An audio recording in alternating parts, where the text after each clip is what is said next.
Welcome to the Live the Call podcast, where I speak with guests living and working their soul's purpose. I'm Pamela Downes, founder of Spirit Calling and trance channeler of the Great Council of Light. Every episode, our guests share their awakening story, and together we learn how they came to live their spirit's call. Join me in tales of self-discovery, enlightenment, and transformation to amplify your healing journey.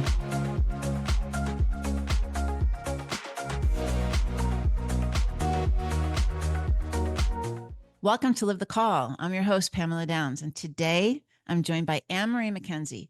She's a soulful business strategist and a certified advanced numerology queen. Queen, I love you, Queen, man. We've been spending a lot of time together, and I'm so excited to talk to you about your spiritual awakening journey. This podcast is an inspiration, AnnMarie, to people who have been through what we've been through, hearing that spirit's whisper, that calling to us, and then listening to it, and then putting it through by living it in our lives and creating, the work that we feel aligned with and bringing something of value to the world. And it's an inspiration to others who are just starting to, hear that whisper, hear that call.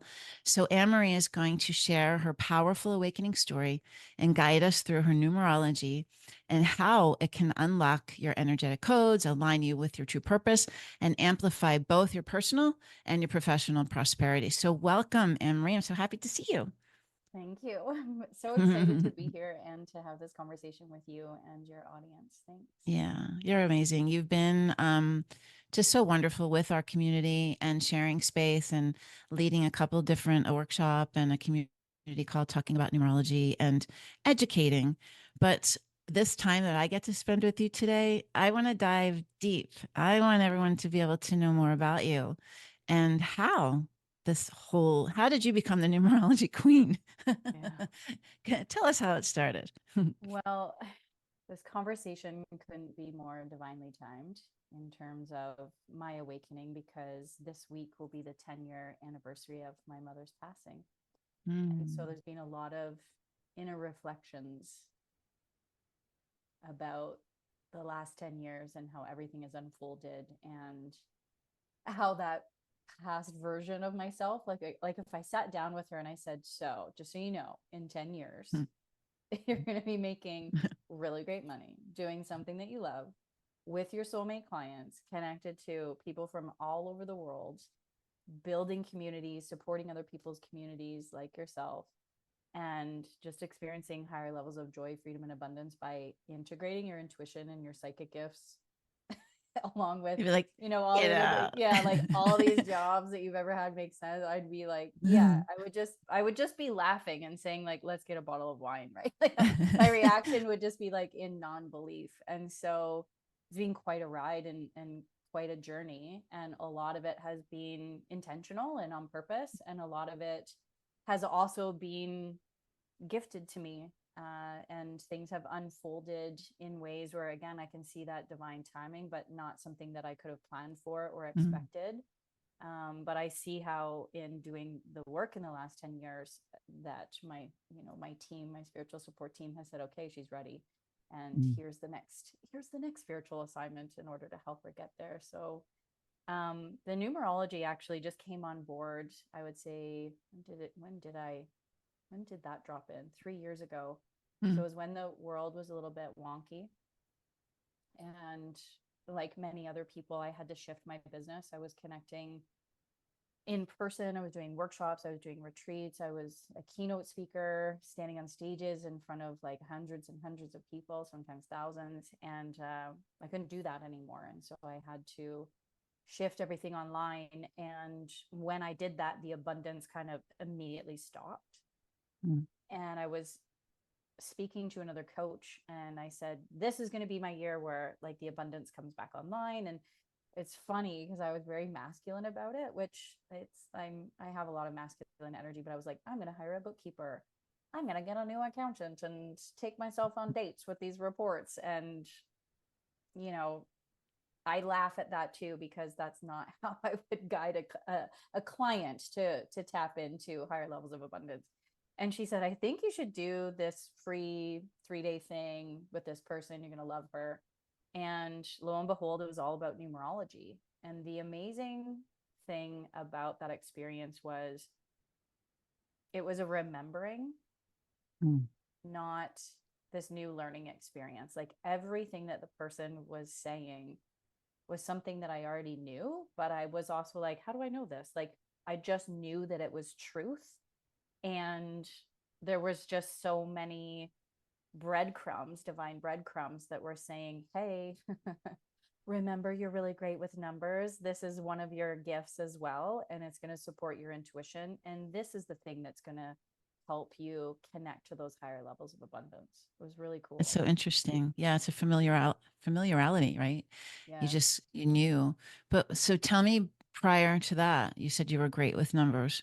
What was it that you were good at when you were, a kid? And when you said, I want to be when I grow up, what was that? Like, how did that story start? So after just before I was losing my mom, I was ready to leave the corporate world, and I was working with a therapist. And I remember her asking me, what did you love to do as a child? And I was like, what does this have to do with anything? Like, I want to quit my job and I want to go all in on this thing. No, this was after I lost my mom. Yes, it was after. And so I had already started this side hustle. So I started talking to her about my childhood. I was the firstborn on both sides. I spent a lot of time by myself. I had this epic attic that was my playroom. Freaking loved it. And it was like Oh, a wow. not a full spiral staircase, but it was a curved staircase to get up to the attic. And the staircase was in my bedroom. Ah, that's so And magical. yeah, it was like, I wish I could go back to it in a lot of ways. And in that space, I had all my stuffies, Cabbage Patch Kids. I mean, I loved Cabbage Patch Kids because I wanted siblings. Mm. I wanted to have a twin. I remember when I was really little, what do you want for your birthday? I'm like, I want a twin. And they're like, oh, honey, you just don't understand how this really works. We can't But get you one of those. yeah, no. But I did get twin Cabbage Patch is, which were a boy and a girl. And I ended up having a brother and sister that was a boy and a girl Aw. twins, which was Aw. amazing. So I would line all of them up, my Cabbage Patches, my stuffies, and I would have my big old chalkboard and I would teach them stuff. Um, when I was at my grandparents, they were kind of like parents to me. I was raised on their farm. When I wasn't in school, I was with Nanny every day, or in the fields with Papa. And they would feed everybody at lunch hour. And I would set up shop in my grandma's sewing room. So she had this two drawers full of buttons, and they were the rando buttons. But I would line them up and sell the buttons, and I would have a cash register on her little squishy sewing stool. I can still feel it and picture it and smell that room to this day. And I would invite people to come in and buy my buttons, buy my stuff. Sometimes I would sell grandma's sewing stuff. So I'm explaining this to the therapist, and she was like, okay, what else? And I said, well, I guess when I got a little bit older, I started writing books. And my first one was The Adventures of Snowy Owl with my best friend Amy. Oh. And we illustrated it as well, and we wrote the story together. She's like, so let me get this straight. You were a business owner that taught people stuff and you wrote books. She goes, I think you're on track in terms of you're I living love your it. purpose and what does you want to do. Mhm. I had never thought of it that way Yeah, before. of course not. Ever. Hmm. Ever. I was You like, were in oh my, training. yeah. She goes, so just, keep doing what you're doing and keep leaning into that. And it was so validating to be seen and heard, and to be reminded that little Annie was doing what she wanted to do all along, which Hmm. was really cool. I did declare this when I was in high school. I remember saying to somebody when I was about 16 years old that I would own a business and I would be a teacher, but I never did anything to work towards that in sense of like post-secondary education. Like I didn't go to school for business, and I did not go to school to be a teacher. But by the time I was 23, I owned a school with other partners, and I was teaching grade 9 art. And Oh my I, gosh, that's amazing, AnnMarie. how did that happen? Yeah. That How did that happen? I still look back and I go, well, that was manifesting at its finest, right there. Hmm. Yeah, yeah. Hmm. I forgot that we had the grandmom sewing room buttons in common. I forgot all about that. hours with those buttons. I created art Yeah. with it. And I Yeah. actually just found something recently. It was a sewing machine made out of buttons and one of the little spindles of thread. I'm going to have to take a picture and send it to you. Mm-hmm. But we were creative at heart, and Mm-hmm. we were tapping into also a remembrance of something we've done before in past lives, and Yeah. you were just playing it. You were Yeah. playing with it. Yeah, you were bringing it in. I Mm-hmm. love it. That's awesome. And art teacher too. Wow, that's so great. Not qualified for Yeah. sure. I only did it for one semester because I kept getting pulled into the principal's office and he was like, so let's look at these scores. He's like 10 out of 10, 10 out of 10, 10 like I was just giving everybody perfect. And I said, listen, we got a group of kids here that have all the labels in the world: ADD, ADHD, OCD, like the list goes on and on. And I asked them to sit down and do something, and they did that for 30 minutes. Who am I to say whether that's an incredible piece of art or not? And I Mm-hmm. remember I would show him, you know, this canvas that would just be like all one color with a dot on it. I'm like, this dude's selling it for 10 grand. I'm like, so, and he would always be, the principal was always bringing it up. Well, look at the rubric. And I'm like, shove a rubric up your butt. I'm like, it, I know. And I still have students to this day that like they have never forgotten that experience. They'll talk about Barack. I think it was called Barack. Have you ever seen that movie? It's old now, but it was like a film that had no words. It only had sounds, and it was like snapshots of the world. And it would be like chicks going down a conveyor belt Mhm. to monks sitting and chanting and meditating all together to monkeys, you know, in a hot springs, like picking bugs out of their fur. And it just, this was part of their art project, was to watch this and then to talk about the senses that it evoked in this piece of art. And they'll still talk about it. Who came up with that idea?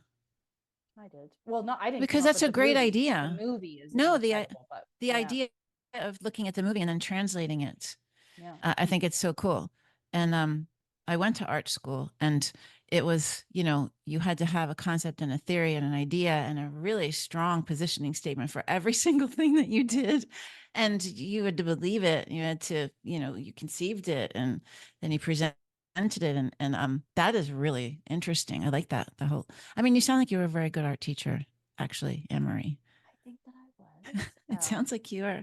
And when I started this business as a side hustle at first, some of the workshops that I was doing was I introduced people to meditation by drawing mandalas. So I taught them how to draw Hmm. mandalas, Hmm. and I would have essential oils. I would have, frequency music playing in the background, and people would draw mandalas. And there's several people in my community, friends, who are now like budding artists. The thing that they do Hmm. in their free time is just incredible. And they were like, imagine if you didn't host that mandala workshop, like Hmm. I wouldn't be playing with pastels today. Right. You Also tapped things into like, something.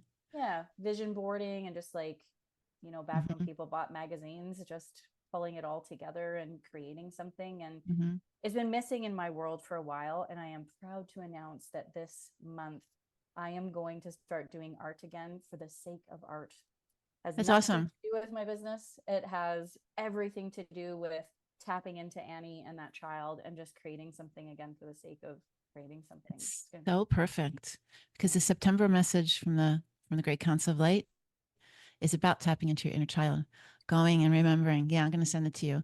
Going and remembering. We're doing a challenge in our community. It started on Monday about tapping into the inner child, and looking at something without judging it, and with pure joy, and doing something that's mundane that you do every day, but do it in a different way Mm-hmm. this day. And mine was I was going to actually draw a vision that I had and get back to, like, that's what I did as a kid. I drew, I painted, Yeah. all the things. Um, but I want to know, I call oftentimes when we're talking about our spiritual awakening journeys, and not with everyone, but it involves what I call a knockdown, or something that just spins you on, your ass, and completely shifts your perspective and your world and changes you. Did you have a moment like that opened your eyes up in a different way to your spirituality? Several. Okay. That's, I think, really what people, they want to identify and understand, like how to move through that and the Yeah. result of moving through that and with Yeah. grace and all of the things. I wasn't ready for it until 10 years ago. And that was probably the biggest heart crack out of all of them. I call them Mm-hmm. heart cracks. And that was being with my mother, watching her die of cancer in a short period of time and helping her cross over, and just being in that energy and being in that space with her when she did, and feeling her. She still Yeah. existed. There's no doubt. There was just zero doubt. That was the Mm-hmm. biggest one. My first was when I was 5. The first person that died in front of me was when I was 5 years old. Okay. I didn't know until it was about 3 years ago. I brought it up to my grandma. So, one thing that I'm interested in doing is generational healing. There was a lot of trauma that happened between my mother and I. It wasn't a healthy relationship for the majority of her life. Thankfully, we were able to turn it around, but there was some unfinished business. And a lot of it has to do with generations before us and the family Mm-hmm. that's still here and that still exists. And I would get these messages through dreams, through visualizations. Sometimes it's blatant, like speaking in my ear. And this person that passed away when I was 5 years old was my mom's soulmate. So my parents divorced when I was quite young, and my mom found another love. What she feels is the love of her life, and she struggled with that loss through her entire life. And he's somebody that really stepped up as a father figure for me. I Mm-hmm. loved him dearly, and I know that he loved me as well. There was again these dreams that were coming through, and the messages were, that your heart's still broken and you're still holding on to the grief and the sorrow of this, and in order for you to go to the next level, you have to work through this.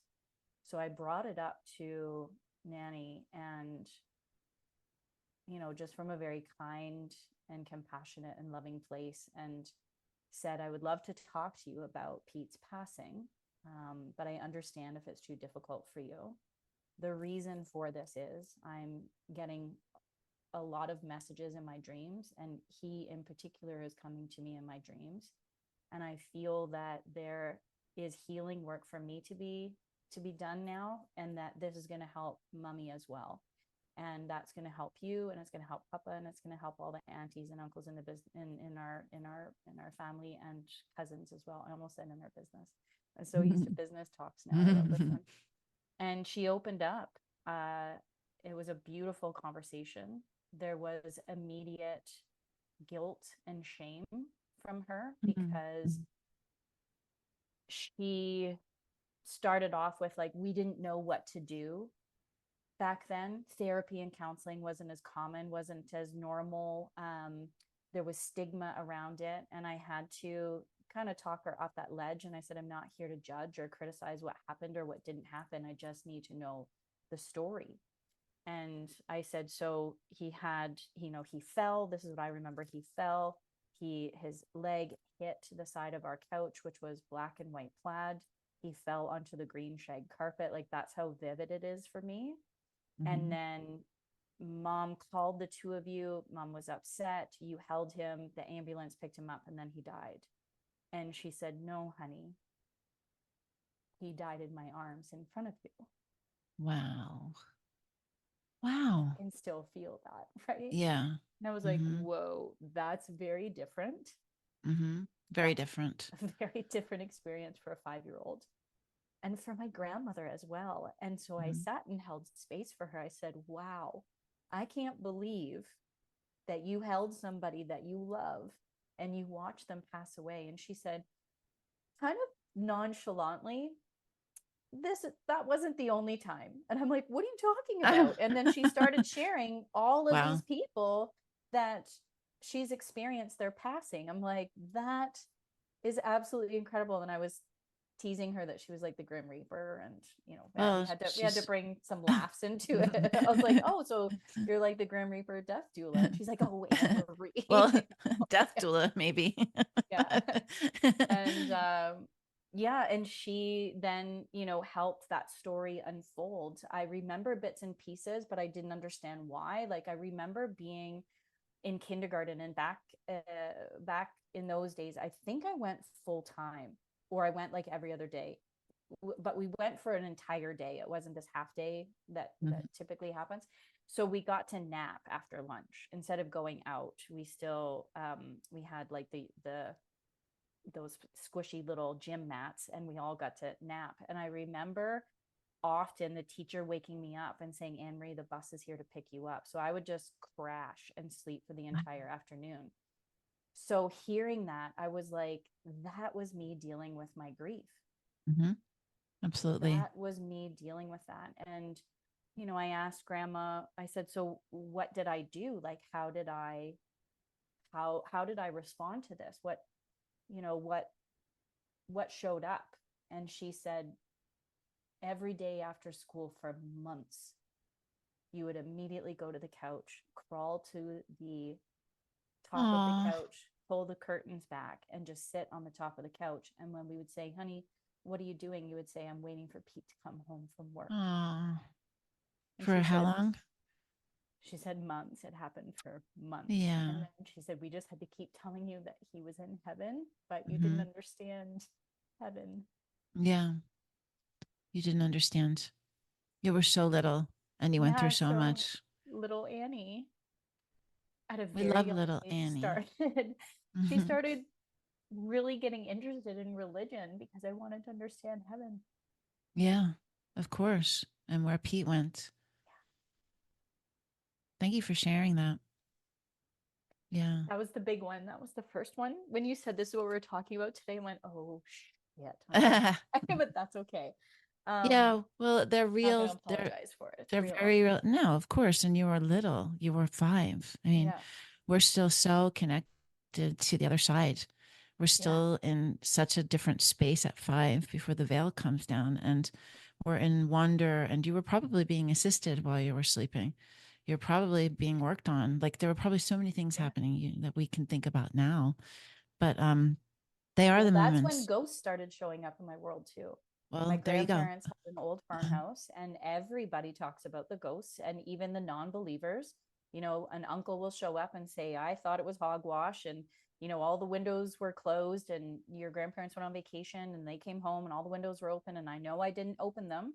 And then another time your grandfather was fishing and your grandma called me and was freaking out because there was somebody upstairs, and I said, oh, you're crazy. And so he came and hung out with her, and within 30 minutes he heard it and he was like, we're leaving, we're going to my house. So we're out of here. everybody knows. And through that conversation with my grandma, I was like, well, what else happened?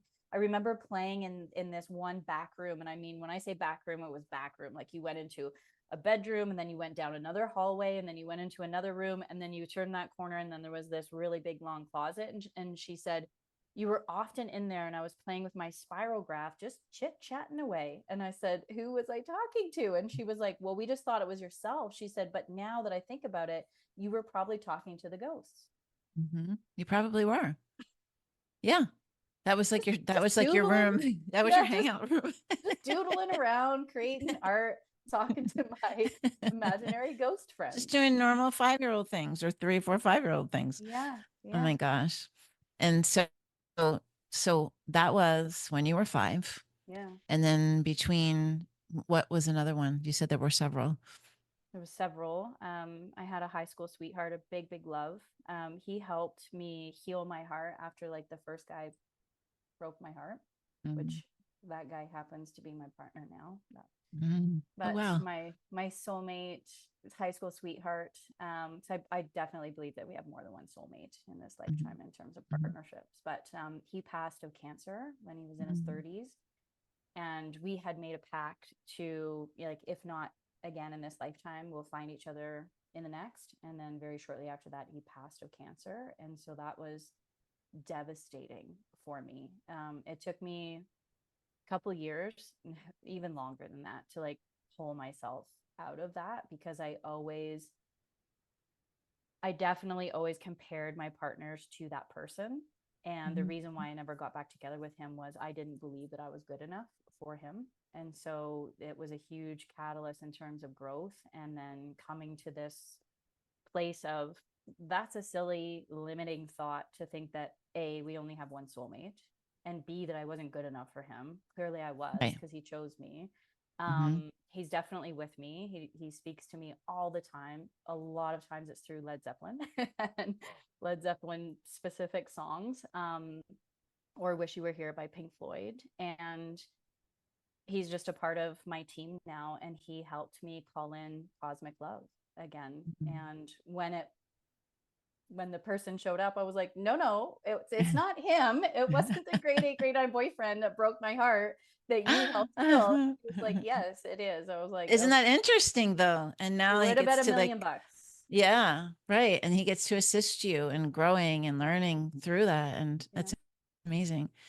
Um, I just find it so fascinating that you had to deal with so much loss from such a young age throughout your life.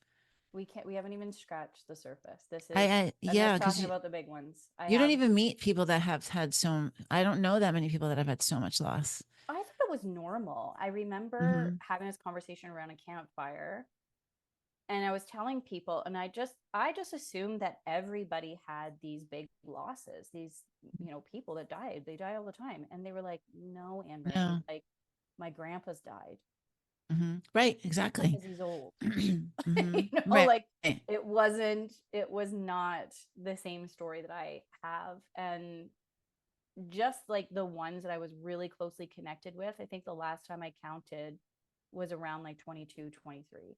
My gosh. It's Wow. it's incredible. And Mm-hmm.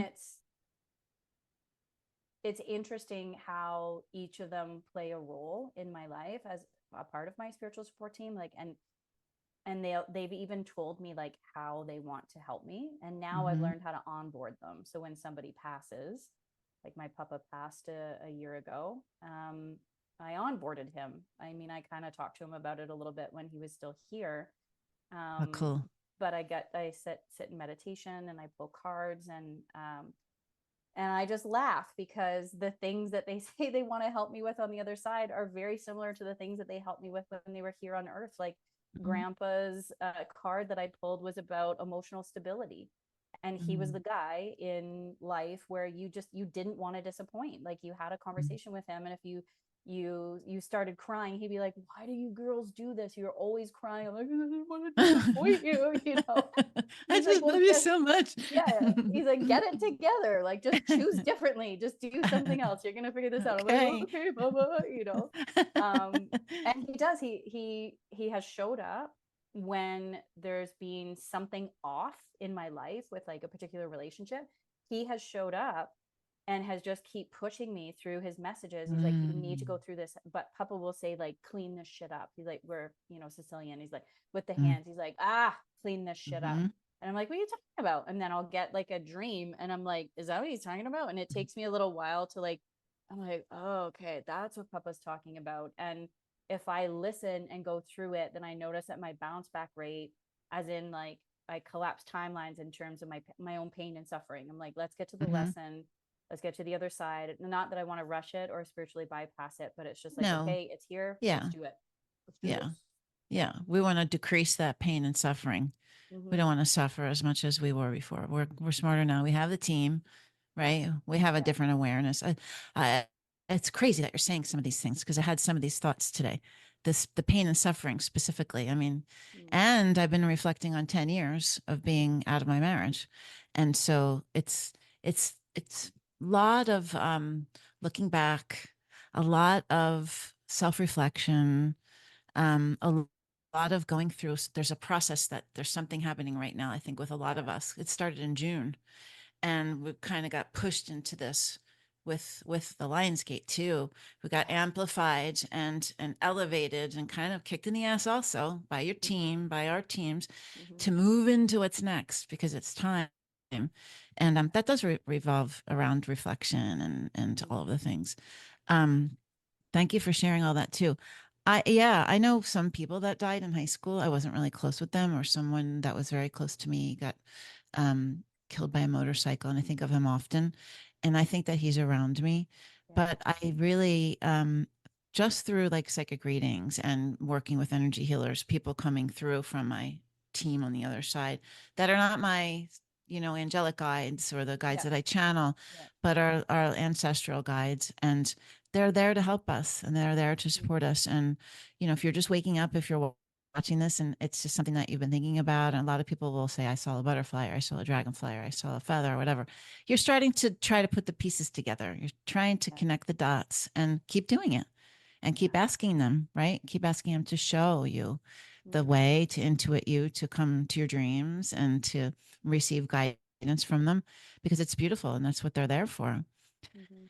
So you said that you are a numbers person and that you had a job, that you're really good at numbers. What were you doing before you started your businesses? Well, you started your business when you were a little girl, but then Yeah. in Yeah. between now.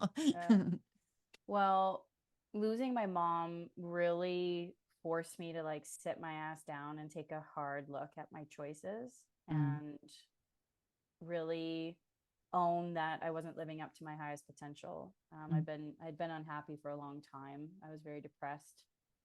Still was struggling with anxiety. At the time, was this weekend warrior that would just numb myself with whatever substance was available, and I didn't want to do that. I didn't want to be that. I knew it wasn't me.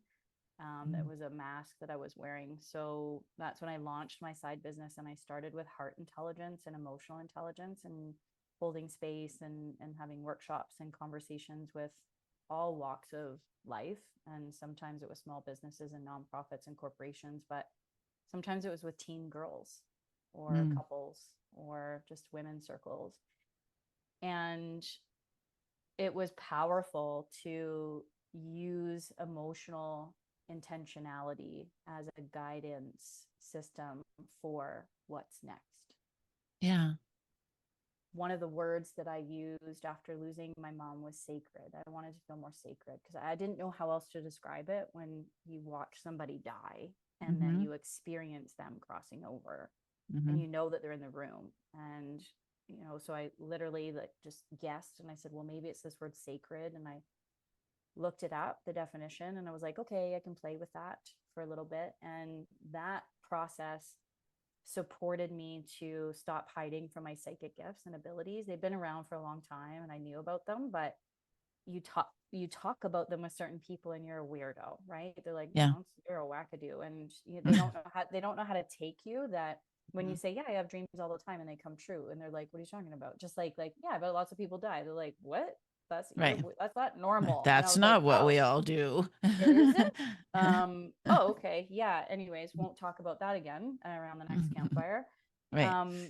But it really, not only did it kick all those gifts in, but it encouraged me to like come out of that spiritual closet, especially in that sense, to start talking about my experience through religion and why I'm not a part of organized religion anymore, but how it supported me to tap back into fierce faith in something, in God, Goddess, all that is, the universe, the divine, and go into training for my psychic abilities to really start seeking out those teachers, those mentors, the guides on earth and beyond to amplify these gifts. So I shut a lot of them down, especially the one where I'd have dreams and it would come true, because sometimes it was people dying. And when that Mm. happens to you, it's scary as fuck, Yeah. because there's nothing. I'm like, either I you didn't Yeah. do this for me so I could prevent it. So what's the point Yeah. What am in I doing having with this? this information? Yeah, what am I Yeah. doing? And the way that it all unfolded, like I heard the screeching. I remember looking at my partner. He wasn't wearing a shirt at the picnic table, just like my dream. And I said, these people have been in an accident. Some people have died. We have to go help. And so we were there to help until the ambulance came. But again, there was still a man that there was no hope for him. I remember, the person I was with said, I'm going to go to the guy in the red truck. And I said, he's gone. And he's like, well, you don't know that. I'm going to go check. And he comes back and he said, yeah, he's gone. He's And gone. we just held space for these four teenagers in a minivan that caused this accident until the ambulance came and supported them to be in shock. But I remember completely shutting it down because I was so scared. I was like, this isn't a gift Right. at all. But there's something about you and your mother. There's something about you guys holding space when people pass. Yeah. I don't, there's like a common thread from her to you that's coming through that I'm hearing. Yeah. And there are carriers to help with assisting crossing over. Mm-hmm. There are transitional people. I mean, you talked about them, but not everybody knows what that means. Yeah. And, that exists. And I did that for my dad. I heard after from an energy worker that by my forgiveness, I was able to allow him to cross over because he was hanging around. And a lot of people don't understand all of the the understandings of Yeah. when you pass through your physical body into your energy body and you transition. And Mm-hmm. it sounds like that. It sounds like you guys have that's Yeah. part of your gifts. I'm starting to tap into a bit of genealogy. I mean, I'm like totally Mhm, fresh to it, so I can't speak to it from any level of expert or guru. But what I can mm, say is having that conversation with my grandma, having the experience with my mom, going through trainings with different metaphysical teachers, amplifying my psychic gifts, then opening that gateway through numerology. mm. I have 2 9s in my chart, and my moon is a 9 of hearts. And I had an inkling. I had this idea. I mean, it's still on in my realm of I probably should get some training around being a death doula because I've done it so many times. I feel like that. That's what I Yeah, keep hearing. yeah, And then you and said it, and that word's like sticking in me, yeah, sticking in me. and Okay. that's what I love about numerology. So to bring it to the numbers is I see my journey of numerology as one more piece of that puzzle where it's metaphysical training, it's supporting you in terms of your spirituality, it's amplifying your intuitive gifts, amplified my psychic gifts, and is just a guidance system for other people to do the same as well. I Mm-hmm. love looking at somebody's energetic code and saying, do you know that you're a natural psychic and channeler? Mm-hmm. It's interesting. And they're like, no. No. Well, they What does say, that mean? yeah, they say no, but Mm.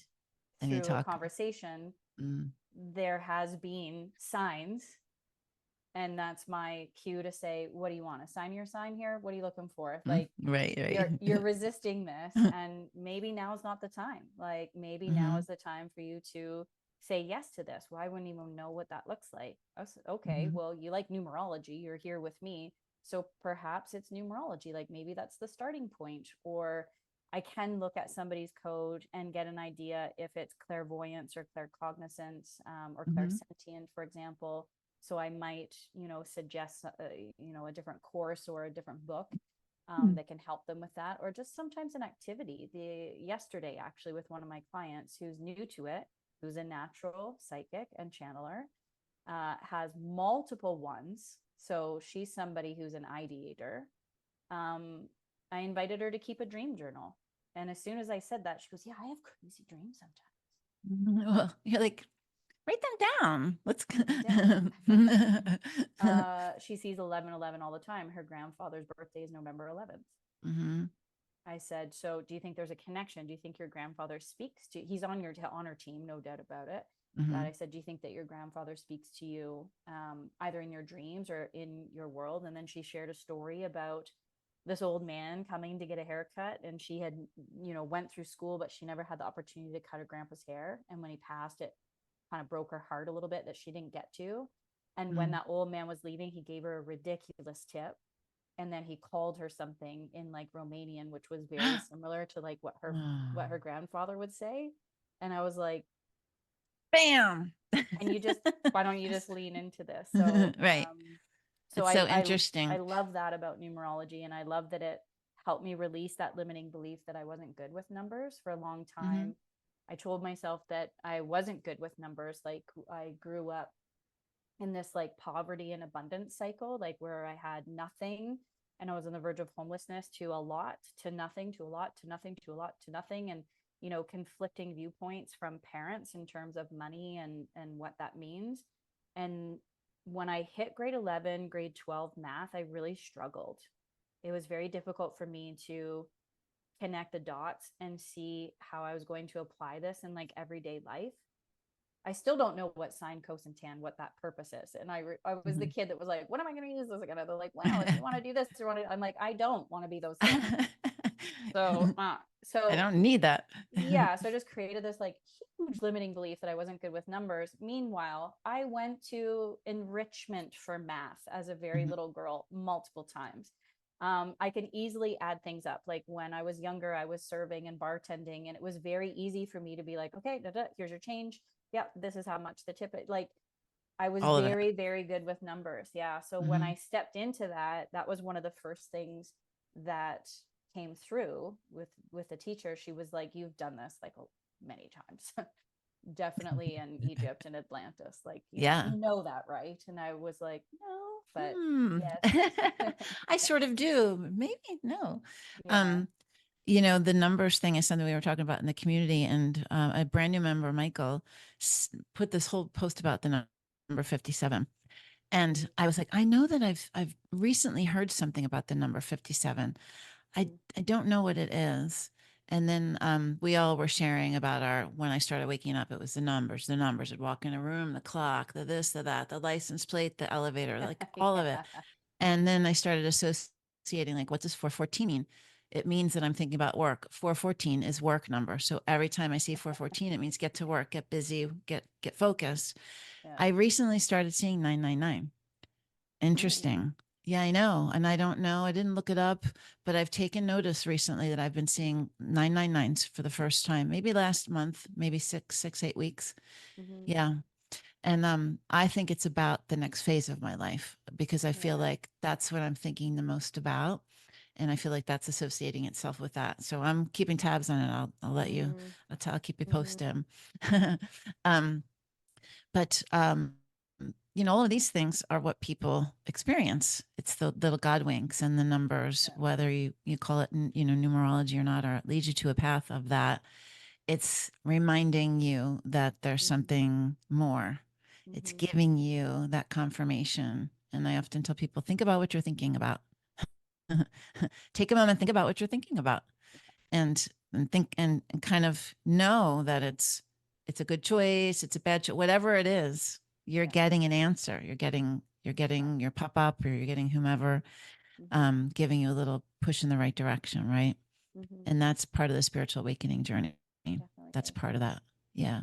Listening to the If you're signs. somebody that sees numbers all the time, in all of my calls, I get this question, especially with the newbies. They're like, I see numbers all the time. What does it mean? Hmm.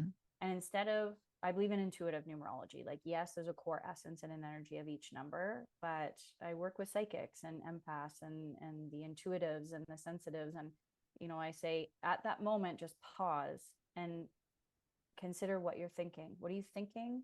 What are you Hmm. doing? What are you feeling? What are you smelling? What are you hearing? The Yeah. numbers are related to that. Hmm. And ultimately, to simplify it, it's one of two things. Are you operating from a place of fear Hmm. or love? And the numbers are guiding you to lean towards like the loving side. You can do it. And the Yeah. more you do it, the more you can do it. And the more the signs will show up that you'll Yeah. you'll notice them. Yeah. Yeah. Yeah. It's awesome. Do you know that we've run out of time already? And every time I talk with you, Sure. it's I like know. it's like time just vanishes, and Mm-hmm. it just feels, I have a familiar feeling with you.